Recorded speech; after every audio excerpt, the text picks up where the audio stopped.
Hello. Hi there. Hiya. Good yourself? Oh, really nervous. Oh, don't be. You'll be fine. They've all been running really well this morning. Good. Yeah, so you'll be fine. We'll just say. I was fine until Elizabeth told me how many people were watching. So the drop-off's been quite big. It's been up to about 40%, so that helps. And even in that last session that I was in, we expected it to not be quite a big a drop-off because it's kind of lunch, but even at that, it was still, for my session, still over 50%. Oh, really? So people are ticking in, they indicate they want to go, but on the day, other things come up. So I'll check. I'll be checking as they come in, see how many is joining. And what we'll do is once we've got somebody from Education Scotland joining, we'll just have a quick chat and do kind of tech checks. What we're finding is people are starting to join early, they're very enthusiastic, but I will probably I'll put a comment in the chat just asking to leave until we're due to start because we're doing technical checks. So just ignore anybody coming in and we'll deal with that. And we'll go through your online. We're good to start. It's the starting point. Have you been to other sessions this morning? I actually had to, just like you were saying, I booked onto 2 this morning, but I didn't manage to make it because I had to nip into school first thing. So, so I'm one of those drop-offs. It happens. It does happen. And we're recording most of them, so we'll go on the portal over the next few days, so you can catch up and watch them. I was at home all day and I'd be able to kind of prepare for this afternoon and kind of, tune into a few kind of sessions, but it just never goes to plan. Yeah, best laid plans and all that. So I'll just let you know we're recording the session and it's started recording already, but I'll edit all this down so none of this like my first preamble, and I'll get it right to the very start of the session. Otherwise, if I leave it to the start of the session, guarantee I'll forget. So I just have it recording right from when we open up. Okay. Yeah. So yeah, we just need to check. We've obviously got on camera. You're absolutely fine. Your sound's really, really clear. Do you have content you want to share? Yeah. So I'll be just sharing my screen. I think that's probably the easiest way for me to do it. So if I just minimise that just now, get rid of that. Get rid of that. Got lots of things. Yeah, everything else you don't want to share. Okay, so I've got a PowerPoint and I've got a thing link that I'm going to be sharing today. Now, because this has popped up on one of my, that's actually good that we're testing it, because my thing link has disappeared because Teams has popped up, not through my app. So I wonder if my thing link will come up. I might have to just bring it back up. Hi, Elizabeth, we're just doing our tech checks just now. Good. Well, hi, Mary. Yeah. How are you? I'm okay. Just for you. Just shortly. Mary, honestly, and if it all goes pear-shaped, please just stop, forget your slides and just talk, because you know your school so well. Honestly, it'll be great. Right, okay. Here goes. Right, so I'm going to be sharing a PowerPoint. So I'll be playing that at the start. So I thought that could just be on with me in the corner to start with. Yeah. Can you see me? I don't know what everybody else. So we can see you. So what will happen is when you start and just do a quick introduction, ask everybody, and I'll pop it in the chat as well, to mute their mics and switch off their cameras. I'll pop that in the chat as people start to join, which then ensures that it's you and your content on screen and nobody else. I'm actually planning turning my camera off when I'm talking through the thing link, just so I can look at notes and not have to kind of worry about what my face is doing, really. So, so this is my first slide that I just thought would be up from the start. Then I'll talk through what my presentation is going to be about. Can I interrupt? I can't see anything. Can you pop your slides on, even though we can't see them yet? Oh, am I not sharing my screen? No. Okay. Just let somebody join in here. I'm just going to. There you go.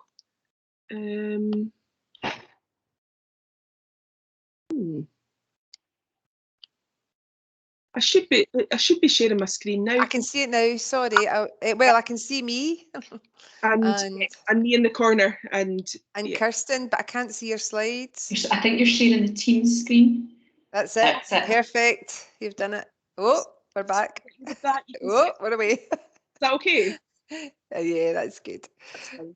And then that's my sketch note there. I'm going to come out of my PowerPoint to then show the thing link live with the added extra bits. Is that okay? I can see it all. It's great. Mary, well done. It looks lovely. Now, I've also got a video to share. I'll just check the audio on that so that you can hear that. Is that okay? Yeah. Can you keep going? Because yesterday the kids sounded really tinny. Can you keep it playing for a bit?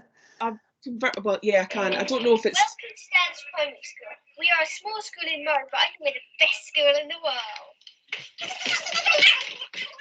We've got 3 classrooms inside. That's much better. Got the best words for outdoor learning. Hi, Linda.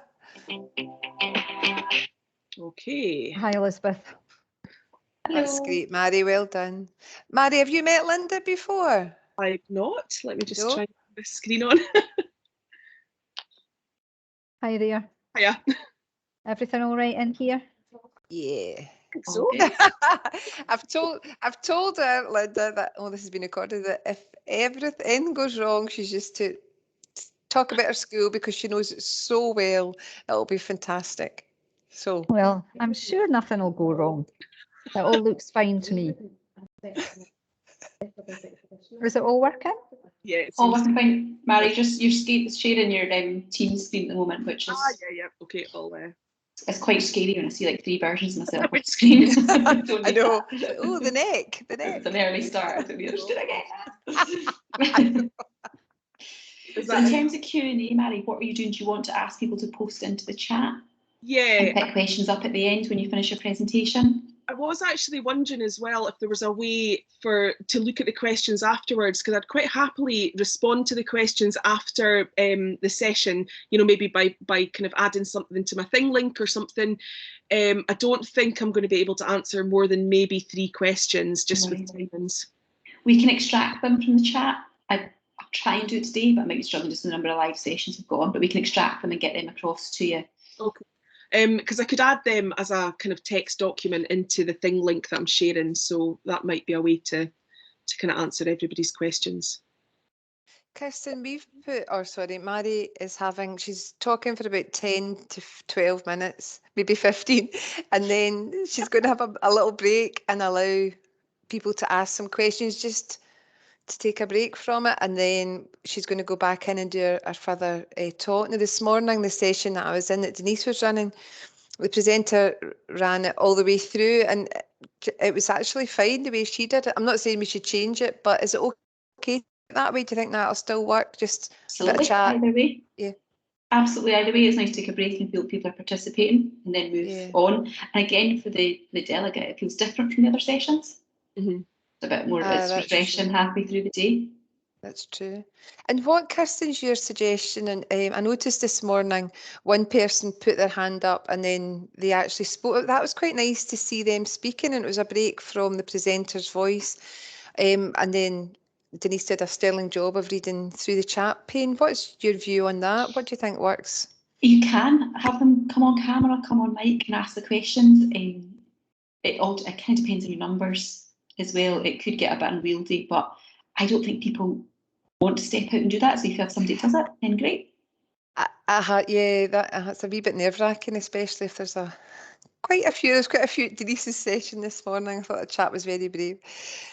And the other thing you can actually ask people to do, I've been suggesting, if somebody posts a question, suggest people to like or love heart them or something, so you can then see which questions are important to people.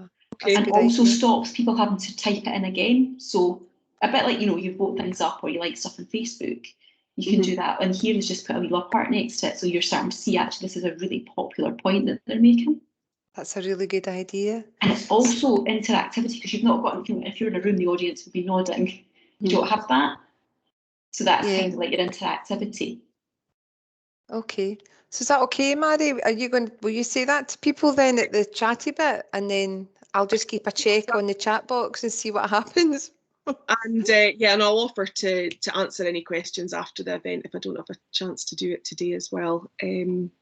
Okay, so I'll just what I can try and do during your session, any questions that are coming through, I'll just copy and paste them just now straight into a Word document.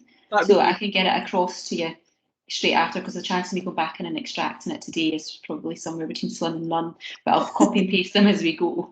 I'm not going to make any big promises here. If I do that just for a go, there's no chance of me being able to get it across to you guys today.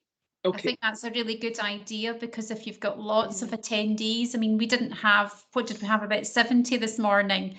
It was tricky enough just keeping a track of that and a track of all the questions and queries, mixed in with just, you know, very positive comments about how much people enjoyed the session. So that would be really helpful, I think, Liz, wouldn't it?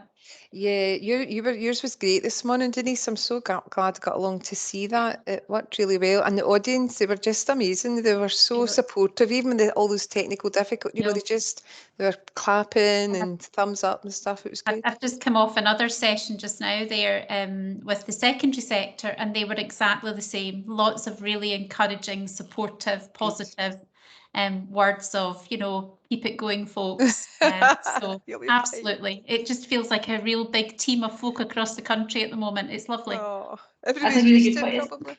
Ask people to interact in the chat, ask people to post comments and things, because if you're in a live environment, you would see people's reactions, and don't be ashamed to kind of call that out. Say, we can't see you, but we'd love to know that you're there. So give us a wave, or, you know, make people participate.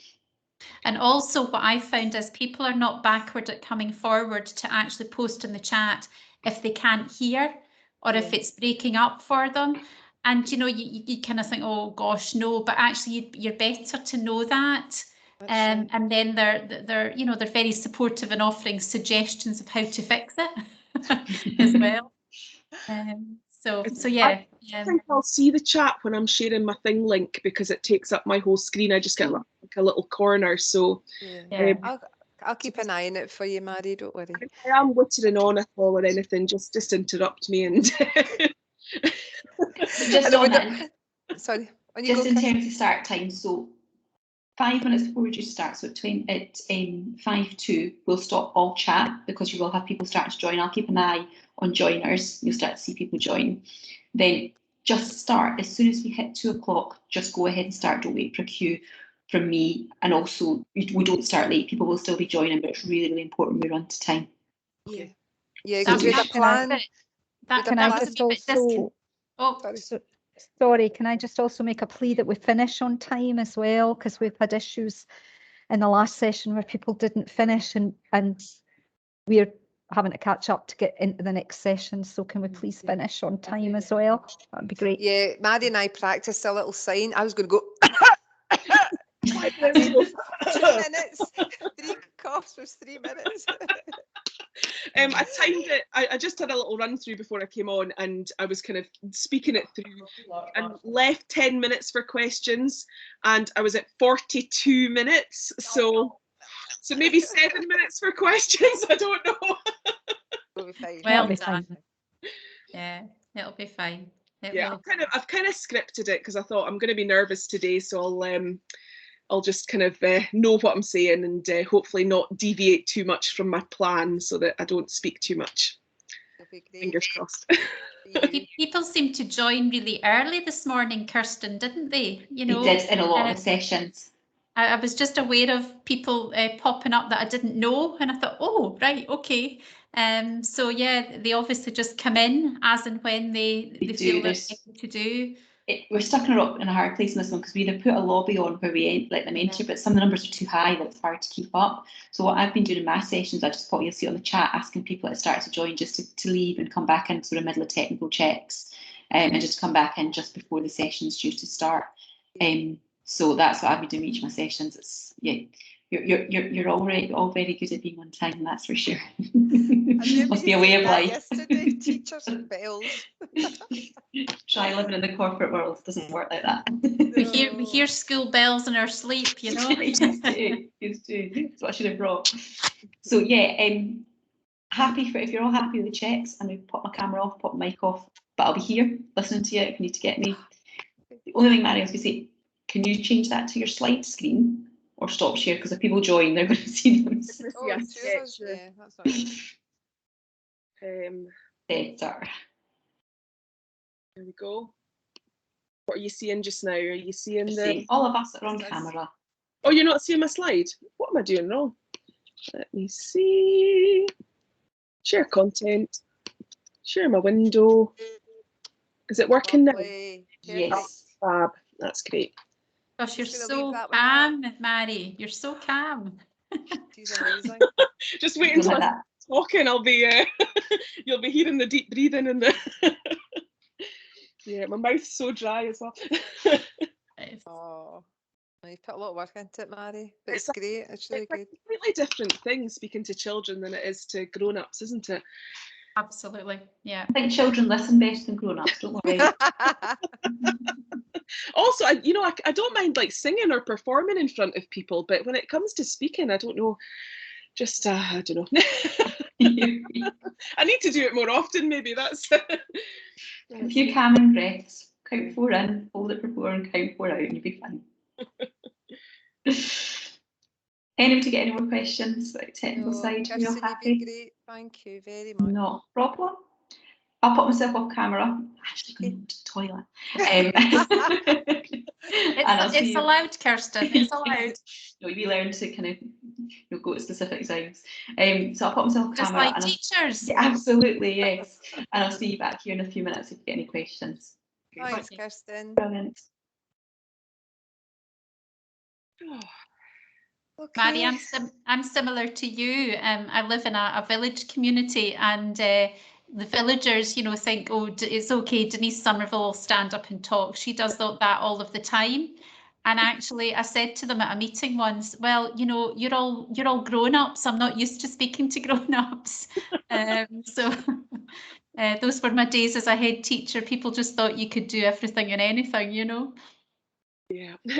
Somebody said to me recently, the last kind of event that we were able to put on before lockdown, I did a little kind of thank you speech at the end, and somebody said, that was the best head teacher end speech I've ever heard. And I thought, that's really strange because I only said about 5 words. And they said, oh, head teachers always drone on for ages. That was just short and to the point. So, Yeah. it was just because I didn't want to be up there speaking. Mary, on that note, I've not got a massive big introduction, so as soon as it's 2 o'clock, I've got a couple of things I need to say, sort of housekeeping things, and then I'll just hand straight over to you to introduce yourself and the school and everything about it. But I'll chip in if necessary, and Denise is lined up with the killer questions. Oh, is she? Okay. If they're needed, all that we don't want any uncomfortable silences. You see, I don't think we'll get that somehow, but I've got a couple of questions that I've been asked to ask if needs be. Put it that way. If there's any, as I say, of those uncomfortable silences. I think the one, Denise, so the one about the bigger schools, a good one, because that was raised at your session this morning. I thought you heard there was a inferred by the man that spoke in his comment. So Mary's all geared up for that because she's obviously presented to a local authority. I mean, I'll not answer the question now, but so do you want me to put my hand up or do you want me to put it in the chat pane? it'll be quite nice for you to pop in if you don't mind showing Absolutely. your face. I can do that. I can show my face. Yes, I washed my hair this morning. Somebody might actually ask the question though, because I think think so. it's something that my colleagues quite often say to me because oh yeah, I can see how it works for you, but how would it work in this sort of setting? Yeah. Okay. I have a friend who kind of follows the same way of planning as me, and he's in a big school, so I know the first hand that it does work. So. I can see you getting lots of invites after this, Mary, to go and speak. No. Well, actually, no. That's what I've put on my my CPD for this year is to present more, to kind of develop my skills and be able to do it with a little bit more ease than I can at the moment. So. I think it's a different situation though, because you would know. I was thinking about it the other day. You would grab a sandwich, throw a coffee down your throat. You would know what you were doing, and then you'd have your presentation, and then you'd be working the room, and it's a completely different skill. This is something where you're relying so much on the unknown that that, and I'm sure in a couple of years we'll all be absolutely fine at it. But it's a different skill doing it like this. Oh, you've mastered it, Denise. You were fantastic this morning. It's like a newsreader. I don't know about that. Don't know about that. It was we had a few technical challenges this morning just with connectivity, Right. Mary. So Liz and I were just about singing and dancing, but it didn't quite come to that. But yeah, like you, the head teacher was so calm, you know. But these things happen. This is the world we're now in, isn't it? Yeah. She was great. Your head teacher was fantastic this morning too. Yeah, It's good. Nice session. absolutely. So do you know what do you the scene I've got? Does anybody know where that is? I don't know. Well, it's the bottom of the garden of a girl that we work beside. Oh, right. This is her garden. You come Wow. to the edge of the garden and that's what you see. My goodness. It's in Wow. Mulgai as well. I mean, it's in Glasgow. Wow. How incredible, eh? It's called Tannoch Lot. I couldn't believe it. I honestly never seen such a beautiful place. It's just stunning. So everybody had nice backgrounds, and I thought, I'll go for this one. Mine's bloody white, but So's mine. Oh, you're presenting. I'm not. Take their mind off me. I did But probably look at them and think and thought to myself, well, maybe I could find a tidy house or something that I could put behind me. oh, that's funny. You could actually have good fun, couldn't you? You could have good fun with them. There's a really, really jazzy one, isn't there, with great big pink circles and fluorescent sort of things, and you know, you think, gosh. When we're having our Teams chats with the kids during lockdown, there was Minecraft and there was all sorts of different backgrounds you could put on. There was different classrooms that you could use as well. So we had a different one every day when we were speaking to them, and they were, oh, where are you today? So. Listen, I'm going to go off mic now, and as people starting to join, and I'll turn my camera off, and I'll just click back on at 5:02. I'll speak to you then. See you then. Okay. Okay. Thanks, Maddie.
yeah, apply.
Good afternoon, everybody, and a very warm welcome to this afternoon's session.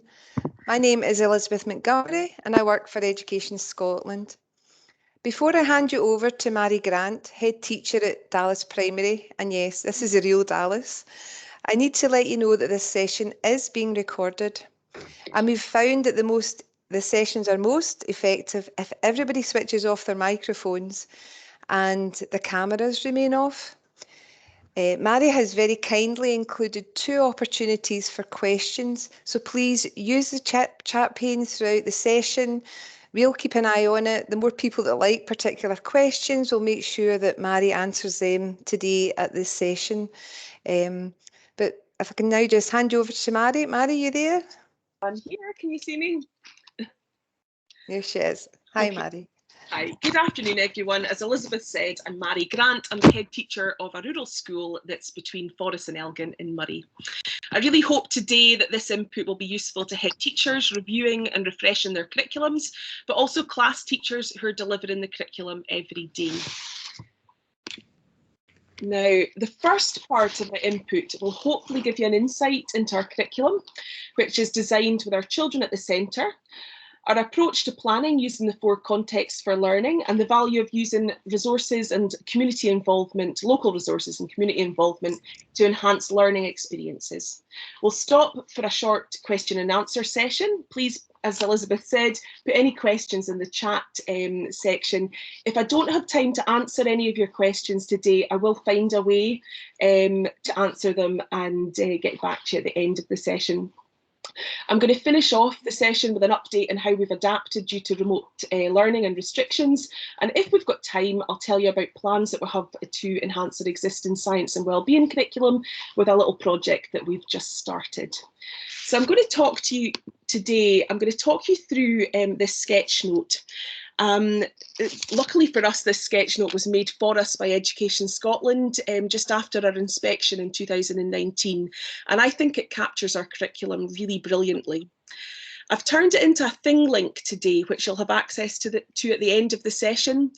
I'm just going to switch my camera off now so I can set this up, and I'll talk you through the sketch note.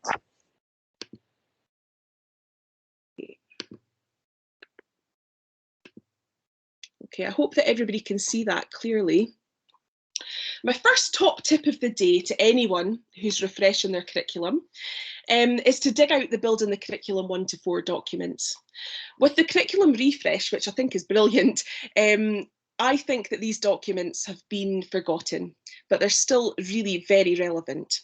The creation of our curriculum began several years ago by meticulously following these documents, and although it's evolved over the years, the key building blocks are exactly the same. Our school values are a big part of what we're about at Dallas, and they're firmly embedded into our relationships, our learning, and our attitudes. You can see from the sketch note that we learn at Dallas by being loyal, enthusiastic, aspiring, resourceful, and neighbourly. So when our aims and our vision and our values were developed, we began to really start thinking about the uniqueness of Dallas and our pupils and how we could use what was on our doorstep to create 7 years of fantastic and relevant learning experiences. Now, I know that some of these images that I'm popping up today are quite small, but they'll be easier to see when you have access to the sketch note afterwards. We began by deciding what was important to our children.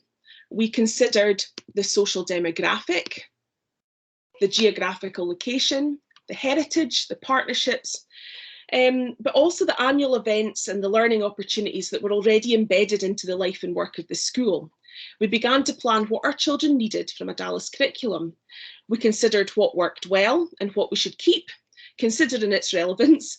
And then from this, we bundled E's and O's, an exercise that I'm sure you've all experienced. And there's our initial bundles there. Some E's and O's lent themselves naturally to relevant IDL contexts, some to discrete learning and progression within curricular areas. Others were better suited to whole school events and assemblies throughout the year. Now here, I've taken a screenshot for you here. I'm not sure how clear it is, but this is kind of summarised, a summarised framework that we've got. So we have our annual discrete learning, our annual contexts. We've got our triannual contexts throughout the curriculum too. So then we decided what would be taught in annually, so each year, and what would be taught in a 3-year cycle of learning experience. When that was established, we began updating, creating progression pathways for each of the curricular areas to support our framework. There's lots of benefits to planning in a 3-year cycle of whole school learning. It works really well for us as a small school, but I'm sure I know that it would for a larger school too. We know that we've chosen the learning experiences that are tailored to the children, and teachers can plan together and use shared knowledge and make learning experiences rich and relevant and motivating. It also means that our multi-composite learners are able to experience a broad and progressive curriculum over their 7-year journey. So learning is visited at primary 1 at early level, it'll be revisited and built on in primary 4 at first level, and then again primary 7 second level, for example. I think also it's great that we know what the children will have experienced over their time with us, and I think it also avoids the kind of tokenistic repetition of learning. For example, our Christmas learning is an example of this. So in year 1, we would write and perform a great big show for the community, which provides context to learning and fantastic opportunities for IDL. The next year, our focus would shift to the traditional Christmas story within RME, and we would perform a nativity play for primary 1 to 4, and primary 5 to 7 would look at Bible readings and hymns for a church service. In the 3rd year, we would have a Christmas enterprise, which develops a whole set of different skills entirely. Another important point is the children can also learn together and support each other across the school, and children experience a wide variety of deep and relevant experiences every year. I'm going to talk a little bit now about our approach to planning. Our approach to planning ensures that we have a pathway of learning experience across the school. Sorry, I'm showing you the wrong image there. Within the 4 contexts. So curriculum, IDL, opportunities for personal achievement, and life and work of the school. As you can hopefully see, all 4 areas are used as a context for learning within each learning block. And this is our current annual overview plan that you can see here. So we've got our context for learning, and then we've got kind of more detailed description of what we're going to be teaching across the curriculum. Now this is all put into what I call a tablecloth plan. So this is our learning block plan. So we have a teacher tablecloth, and that's got the detailed experiences and outcomes at each level. We've got a parent-friendly version, which you can see here, and now that's sent home at the start of each term. And we've also got our pupil-friendly version, which is always on display on our learning wall in our hall. This is added to and referred to by pupils throughout the term, and learning is also recorded there. So you can see some images of our learning wall there. And there's all our different contexts for learning being displayed there. We also record our learning in 8 learning notebooks, which profile the learning and progress in each area of the curriculum. And I'll show you a quick picture of those as well. There we go. So, oops, apologies. There's phase learning notebooks looking nice on the shelf there. We have also kind of adopted the Curriculum for Excellence colours for everything. So the children are really kind of adept to using their red jotter for literacy, their blue jotter for numeracy, etc. Now, before I move on from planning, I think I'd like to dispel some of the common misconceptions about planning IDL. Students and new teachers who join us, sometimes with limited CFE curriculum experience, have welcomed my top tips. I hope they'll be useful to somebody today. So the first point that I normally make is that IDL gives depth, challenge and application, and it makes the learning relevant. You can have more than one IDL opportunity in a learning block. And I suggest that you think of IDL as natural links between 2 or 3 areas only. Don't try to make all 8 areas of the curriculum fit an idea. It's impossible. You don't plan IDL like you would a traditional topic, if you like. Plan from the E's and O's and for progress. When using prior learning in one curricular area to deepen or provide context to learning in another, your learning intention and success criteria should only reflect learning in the curricular area you're teaching, and try not to overcomplicate things. Because our curriculum is well established, we've been able to see what works well and what needs to be tweaked or developed. I regularly have a curriculum audit with staff to ensure that new staff understand our curriculum and are fully involved in planning the next steps. I hope to be able to show you a blank document here that you'll be able to use.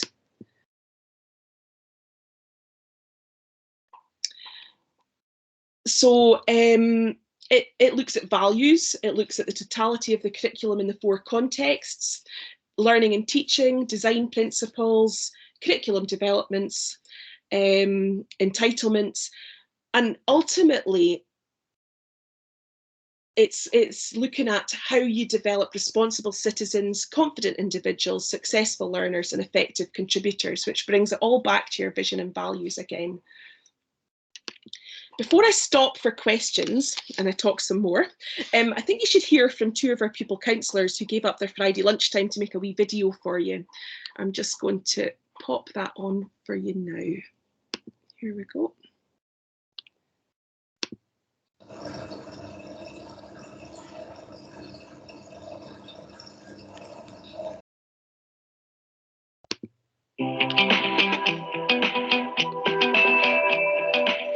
Welcome to Dan's Primary School. We are a small school in Murray, but I think we're the best school in the world. We've got 3 classrooms inside, but outside we've got the best woods for outdoor learning.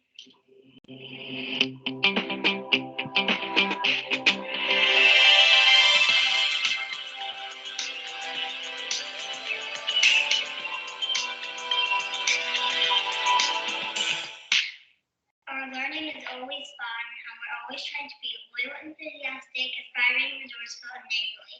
That's our school values. We get lots of opportunities, critical learning, and develop our skills in Dallas, like make this school sound for our community. We organise fantastic, we cook for our community, we go on school trips, even city trips too. We sometimes have kids teach events to help our parents understand parts of our learning. Although you what about spinning and when you'll see what to show. We've entered lots of competition. We've even won a few. Like we won gold in a maths challenge. We got first place in a newspaper. We've won a couple of art contests. We won an engineering contest. And even a teddy scone competition. You should come visit us when you're allowed to. I think you'll like our school as much as we do.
hope that gives you a sense of what our school is like.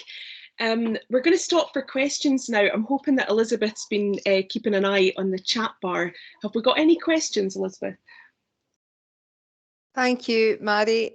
I didn't, just while people are thinking of some questions, I didn't add at the beginning, I had the absolute privilege to visit this school about a year and a half ago, Mary. And I think I want to quote a phrase that you said at the beginning of this: 7 years of fantastic learning. And that's certainly what struck us when we visited your school. But not only fantastic learning, but you really were developing the children's 4 capacities, and you could see that visually across every aspect of the school. It was just oozing out that this is our whole purpose, this is what we want for our youngsters, and we want to take them not only to know about what's happening in the community inside, but all across the world, and I know you'll talk about that later. Denise, you've got your hand up. Could you come in then and ask Mary a question? Have indeed, Mary. That was so interesting. It was lovely to see the children clearly enjoying their learning there. Could I ask, I mean, obviously it's a fairly small school, Dallas Primary, but how would you envisage, how would you see this working in a larger school setting? I've actually got a colleague who is the head teacher of a larger school, and they have a very similar approach to us. They have their 3-year cycle of learning, and I know that it does work really well. It promotes collegiate working between staff members. Also, there's less of an onus on the one teacher to think of these creative and brilliant ways to deliver the curriculum. You know, when you've got a few minds together, it certainly does kind of spark ideas. The way that we plan with our tablecloth plan that I showed you earlier, it is a structured backdrop, but it really does help us to think about the how instead of what we're going to be teaching. And I think by being able to be collegiate and speak with colleagues about the how, you're able to really enrich and enhance your curriculum and just find really kind of motivating and exciting ways to deliver it. I think also within any size of school, if you've got this 3-year cycle of learning, you can see the progression throughout the school. You can see it really clearly. Also, you know, within for example, if a primary at second level, for example, your primary 5 class and your primary 7 class are going to be learning slightly different things, and also the teacher's going to tailor it to the children in the class. So you're going to see progression within levels as well as progression across the school. So I personally think it would work really well in any setting. Thanks, Mary, and I just love the idea about the tatty scone competition. I think that's a fabulous idea. That was a local event that it was one of these things that popped up and we thought, oh, we have to do that. Absolutely. Mary, we've got another question in the chat box, and it said, so it's from Nicola, how long did this process take you to develop? Very good question. Yeah, to be perfectly honest, I can't remember. And it's always evolving. You know, we did start developing our curriculum many, many years ago. I would say as well, because I've been a teaching head teacher as well, all our documents and things are maybe just not as slick as I'd like them to be. So, you know, it's always evolving. It's always been built on.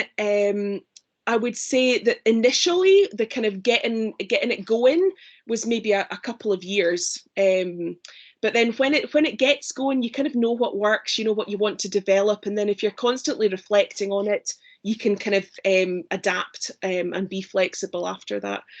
I don't know if that's really answered your question, but yeah, it's a work in progress. Yeah, I think, I mean, it wasn't something that happened overnight from my memory when we visited the school, but now it's there and established your framework, you can build on it and you're constantly refreshing it.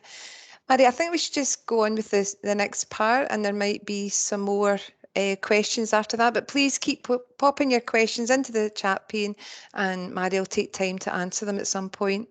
Thank you, Mary. No bother at all. I'll just share my screen again. And say cheerio to Eva there.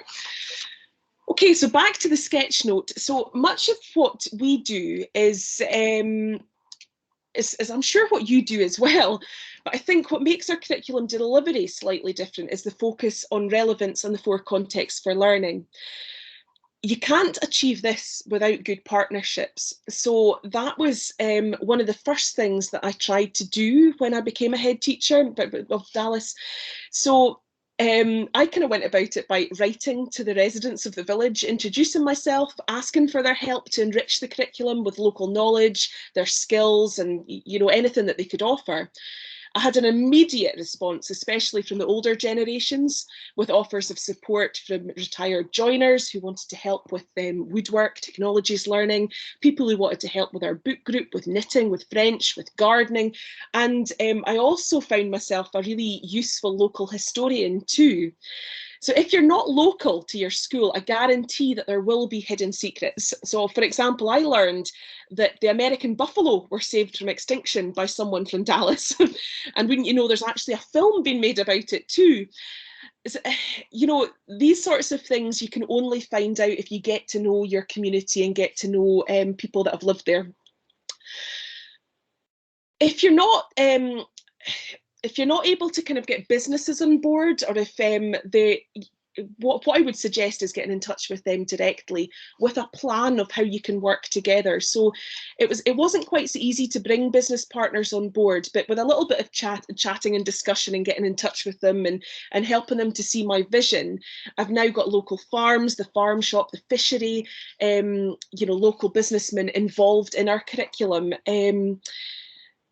To develop the partnerships with our community, we also became more visible in the community. So we planned really good quality events into our curriculum, things that locals would appreciate and want to return to. For example, we've created a programme of church services over a 3-year cycle. We've got Cook for the Community events in the village hall, pre-COVID obviously, where we would cook, we'd serve, we'd perform, and we'd practice our skills of conversation, helping to build intergenerational bridges.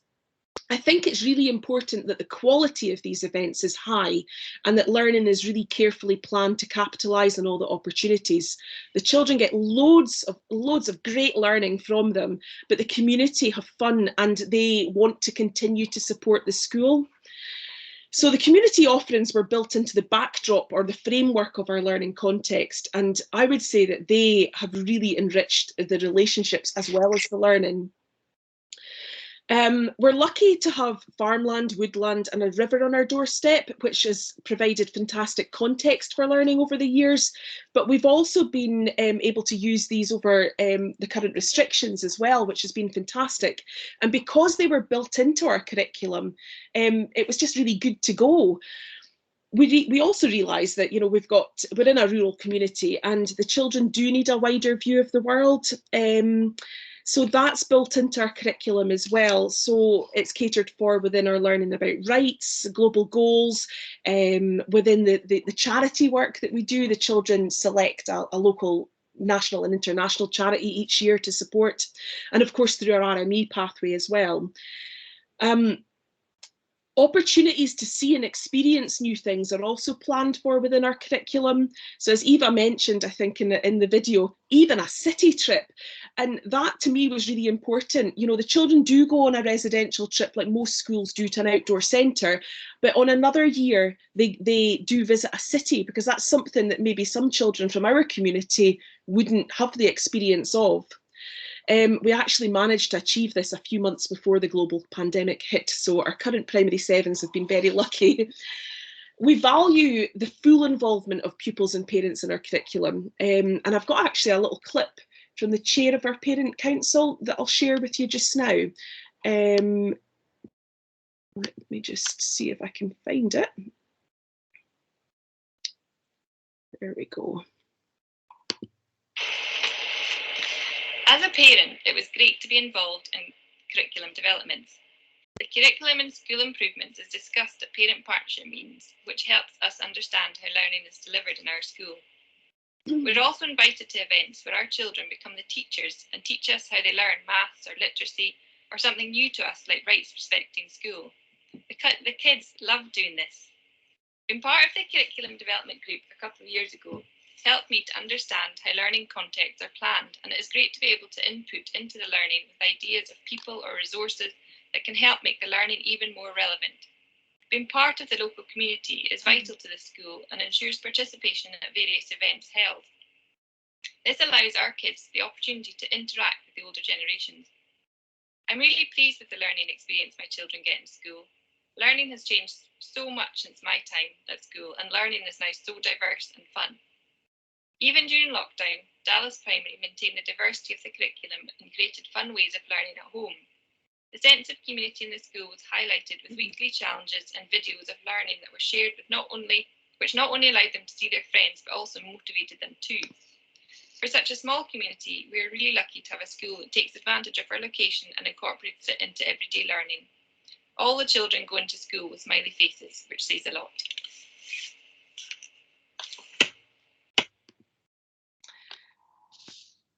Obviously, our close contact with parents and the locals and opportunities to travel further afield have been curtailed by the global pandemic, but we've tried to maintain a broad, coherent curriculum throughout.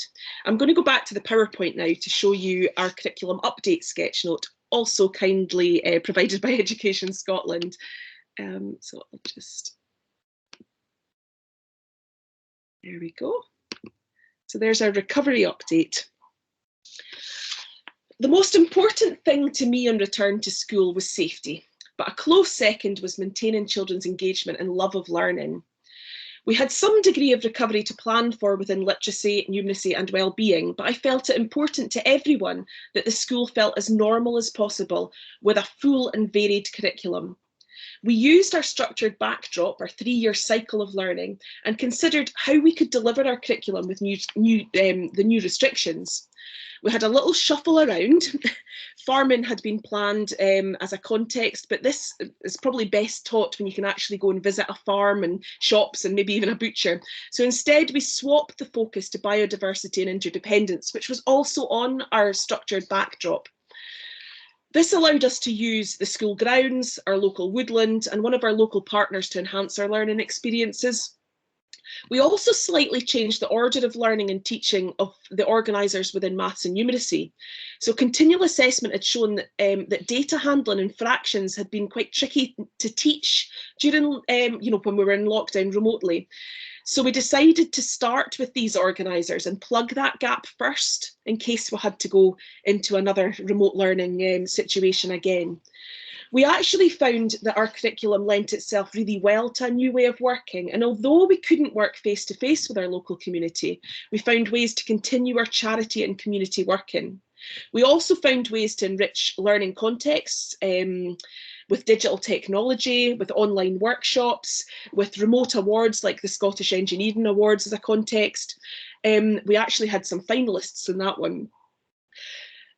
We have a little motto at Dallas, which the children embraced over remote learning, and upon return, it's no problems here, just solutions. The children began to ask about planned annual events which were no longer possible due to COVID, and before I knew it, they were suggesting COVID-safe alternatives. So we had a videoed poetry recital for the community on Burns Day, a virtual Highland Games, and at Christmas time, the primary sevens decided they'd film the annual, the triannual P1 to 4 nativity in bubbles and outdoors. We were fortunate to be able to use one of our partners, a local filmmaker, with his equipment and expertise to help the children do a really professional job of this. And as such, the community were rewarded with their triannual nativity to brighten the Christmas spirits. We also continued with our SIP priority of raising attainment in writing by finding engaging opportunities across the curriculum for writing. We found during the first period of remote learning that writing was something that children weren't motivated to do. So on return, we really thought it was important to kind of get that enthusiasm back. So the primary 4 to 7s chose a class novel by local author Barbara Henderson, which allowed for virtual author visits to be arranged, and Barbara actually provided a writing competition for us. You would never know that we liked competitions, would you? By the end of the school year, despite another lockdown, we had indeed achieved our aim of raising attainment in writing. Children quickly regained their motivation to write, and of our primary sevens who'd been with us during the first lockdown, they all achieved second level in literacy and in maths actually before the end of the year. We actually saw fantastic quality writing as well during the second lockdown because we'd kind of inspired the writing before that, I think. I could talk about the curriculum all day, but I think my time is possibly running out. I would say though, please do get in touch with me if you have any questions that I didn't manage to answer before. I hope that schools get back to normal staffing and pupil attendance soon, but in the meantime, I would just like to say, make the most of your local community, whatever it is, and make learning really relevant, but most importantly, really fun.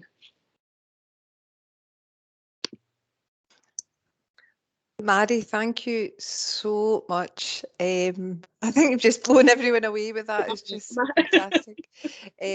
Are there any other questions from anybody? We've got about 10 minutes left, and Mary deliberately left a bit of time. I know she has been practicing this. You got it spot on today, Mary. Anybody else got any questions for Mary?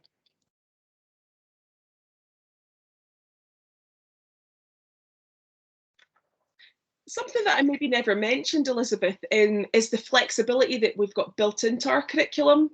So because we've got that structured backdrop, it kind of lends itself to being able to be flexible. So if something arises that's that's inspiring or topical, then I always say to staff to use it, because what's more relevant than something that's happening now? Also, like I've said before, if a competition comes along that grabs their interest, it's really, really motivating to the children to take part in these sorts of things. So they don't replace the planned learning though. And I think I'm going back to that kind of idea of IDL that I spoke about earlier on. They can run alongside what you've planned as your structured backdrop as a mini context. Some learning experiences might last a day or a couple of weeks. There's often no need to spend a whole term on them, or likewise, you could spend longer than a term on something if it's really rich learning. So it's important to have that flexibility built into your curriculum. But it does come with a health warning though. Don't do this with everything because you'll lose the depth of learning that a well-planned curriculum provides. So I usually ask 2 questions. Is it relevant and does it add value?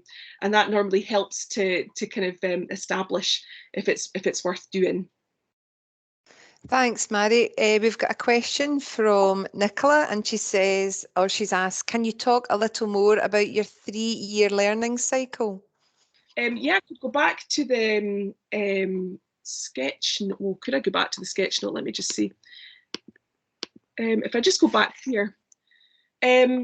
We initially kind of bundled the E's and O's into the relevant context that we kind of felt were important for our school. And within them, we have planned, our curricular, I wonder if I can just get this open. It's easier if you can see the picture, I think. Here we go. So I think I've got them here for you. Or here. Oh gosh, I don't know where I've put them. I'm really sorry. Oh, here we go. So we've got our kind of curricular learning. So we've got our science learning, we've got our history, our social studies learning, all built into learning contexts that kind of lend themselves naturally to bundling the E's and O's. But we've also got our life and work of the school and our personal achievement opportunities that come up over the course of the year built in as well. And they're all planned at the start of a learning block or on a 3-year cycle. So you can see a picture here. Here's some of our triannual contexts, but here you can just see tucked in at the bottom, we've got some things that kind of that are kind of life and work of the school or opportunities for the children to achieve built in as well. Year one here, a fairer world, that context, we often tie that in with a whole school summer fair. And there would be an aspect of teaching the community about maybe the global goals or something within that. So the two things kind of sometimes go hand in hand, but there's different aspects of learning within them. I hope that makes sense. Does that make sense? Yeah, it does to me. One request to make the picture bigger. I'm afraid I don't think you can. Closing the chat. Oh, you can. Oh, there you go. That's me learning something.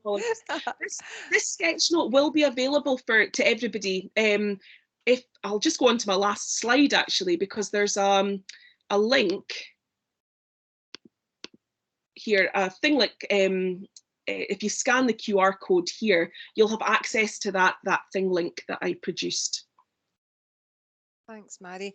I think just to reinforce the point, I think the energy for building your curriculum has been in place. That started a long time ago. So your progression frameworks and the lines of progression, they were all there, and that allowed the creativity in your staff then to embrace ideas that are coming along and making sure they were set within that backdrop. And therefore, that's why when we were in the school, you could see the progression. And even though it was a multi-composite class of, say, perhaps a primary 1 to 3, and they were, you know, experiencing the same context, those progressions were still there depending on the needs of the youngster. Now, I know some children who are 8 might need a differentiated curriculum, but that was still there because of that backdrop and planning. But your planning did not constrain your teachers. What we felt was it empowered your teachers because it was there as a backdrop. They didn't have to think about that. They had to think about really getting these fun and exciting learning experience for the children. And even the children themselves did a lot of contributing to that. Yeah. And I'm not sure if I explained at the beginning, when you walk into Mary's school, at the back of the gym hall, the 4 capacities are on the wall, and then all the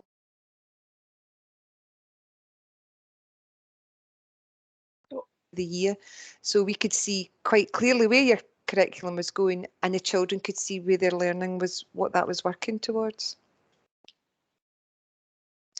Are there any other questions? No, I don't think so. Mary, anything you want to finish off with? Just, you've got a lot of very positive responses here, and I think you've definitely got your message over about your curriculum. It's very impressive what people are saying about your use of the children, the passion coming through Mary, the children and parents. Totally agree, Barbara, and the way your parents spoke so eloquently about how they were involved in actually developing the curriculum alongside you as a school. They became part of it.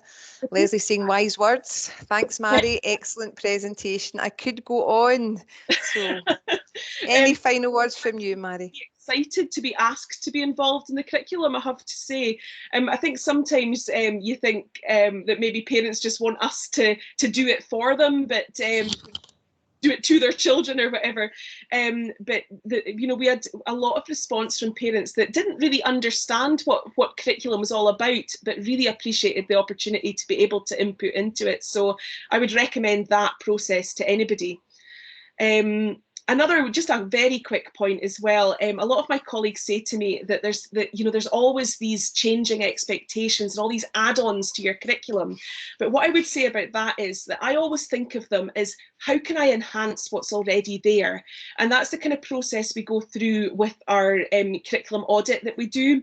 We look at where things can enhance what's already there. So, for example, we've begun developing a skills progression for outdoor learning. We've fully embraced rights, respect in schools. We're hoping to go for gold.